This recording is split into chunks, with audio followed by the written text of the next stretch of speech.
पंचांग का महत्वपूर्ण अंग नक्षत्र। कौन सा नक्षत्र आपकी जन्म कुंडली में आपको सर्व कार्य सिद्धि कराएगा और कौन सा नक्षत्र आपको बाधाएं, विपत्ति और मृत्यु तुल्य कष्ट देगा? आइए जानते हैं।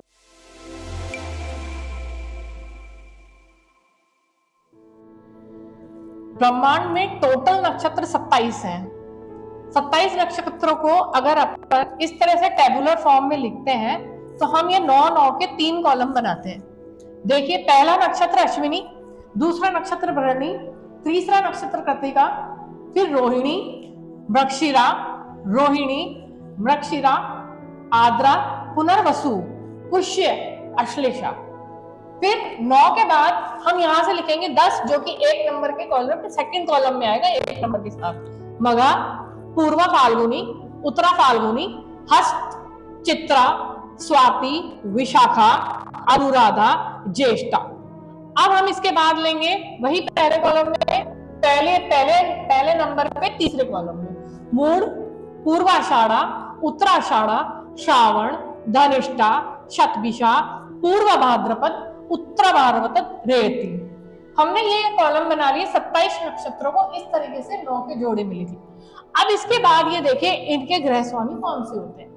केतु, शुक्र, सूर्य, चंद्र, मंगल, राहु, गुरु, शनि, बुध। कैसे?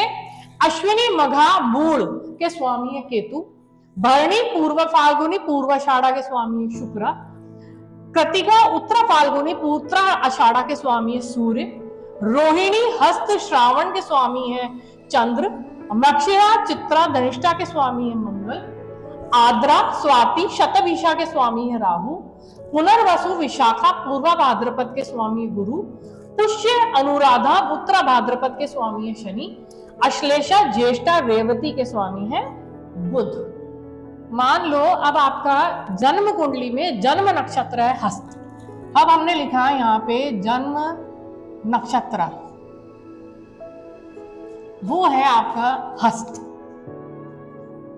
तो अब हम क्या करेंगे? अब हमको ये जानना है कि हमारे नक्षत्र की बाधाएं, उपलब्धियां क्या हैं। तो अब हस्त को अब हम दे देंगे नंबर 1, इससे लिखेंगे 2, फिर 3, 4, 5, 6, 7, 8, 9।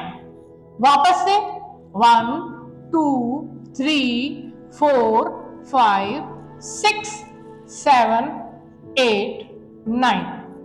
फिर से 1, 2, 3, 4, 5, 6, 7, 8, 9। ये हमने वापस से इनको अरेंज कर लिया। जो जन्म नक्षत्र हमारा आया था वो था हस्त। हस्त से अब हमने इनके वापस से वही 9 के 3 कॉलम बना लिए। अब आपका जन्म नक्षत्र हस्त से जिस तरह से अपन ने नंबर डाले थे वैसे ही अपन 9 के इसमें लिख लेंगे। हस्त, चित्रा, स्वाति, इसी तरीके से अपन उत्तरा फाल्गुनी तक अपने 27वां नक्षत्र आ गया।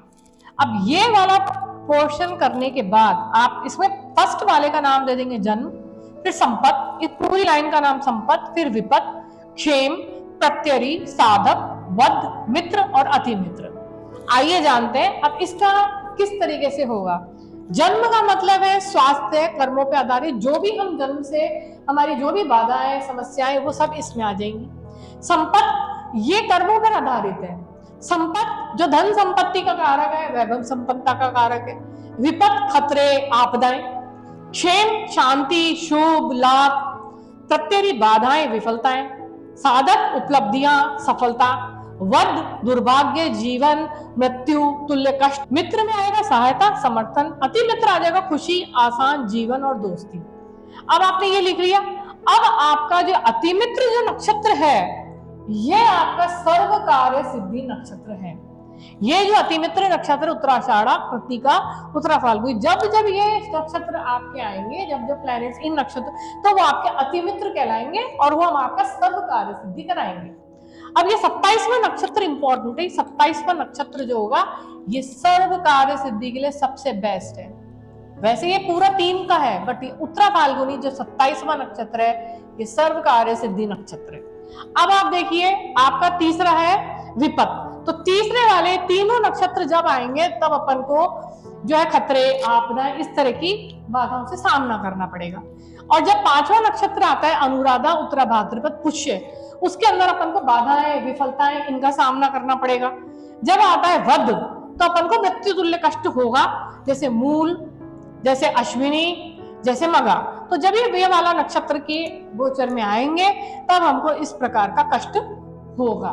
तो अब आपने ये जाना किस तरीके से नक्षत्र हमको उपलब्धियां, सफलताएं, स्वस्थ जीवन और हमारे को शांति, सुख, धन संपत्ति देते हैं।